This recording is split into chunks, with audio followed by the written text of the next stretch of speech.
তিরমিজি শরীফের হাদিস 1080 নম্বর হাদিস। ক্বালা রাসূলুল্লাহ সাল্লাল্লাহু আলাইহি ওয়াসাল্লাম, আল্লাহ নবী বলেন, আরবাউম মিন সুনানিল মুরসালিন, দুনিয়ার যত রসুল আছে, নবী আছে, সবার সুন্নত হলো 4টা। আজকে থেকে এই 4টা সুন্নত আমরা অর্জন করব। জোরে বলেন কয়টা? আওয়াজ দিয়ে বলেন সমস্ত নবীদের সুন্নত কয়টা? 1 নাম্বার আল হায়া, লজ্জাশীলতা সমস্ত নবীদের সুন্নত। সুবহানাল্লাহ, লজ্জা। 2 নাম্বার তাআত্তুর, সুগন্ধি সমস্ত নবীদের সুন্নত।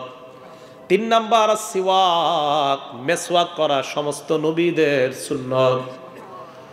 1 নাম্বার লজ্জা, 2 নাম্বার সুগন্ধি ব্যবহার করা, 3 নাম্বার মেসওয়াক করা, 4 নাম্বার নিকাহ, বিয়ে করা সমস্ত নবীদের সুন্নত। সব নবীদের সুন্নত কয়টা? 1 নাম্বার লজ্জা, 2 নাম্বার সুগন্ধি, 3 নাম্বার মেসওয়াক। 1 নাম্বার লজ্জা, 2 নাম্বার সুগন্ধি ব্যবহার করা, 3 নাম্বার মেসওয়াক করা, 4 নাম্বার বিয়ে করা। তো দেখেন এই 4টা আমরা কিন্তু অর্জন করতে পারি। বিয়ে ছাড়া বাকি 3টা, যেটা বিয়ের তো সময় হলে বিয়ে করা, বাকি 3টা লজ্জাশীলতা নবীদের সুন্নত, সুগন্ধি ব্যবহার করা নবীদের সুন্নত, আরেকটা হলো মেসওয়াক করা। প্রতি সালাতের আগে আমরা সবাই মেসওয়াক করার চেষ্টা করব। আল্লাহ তৌফিক দান করেন।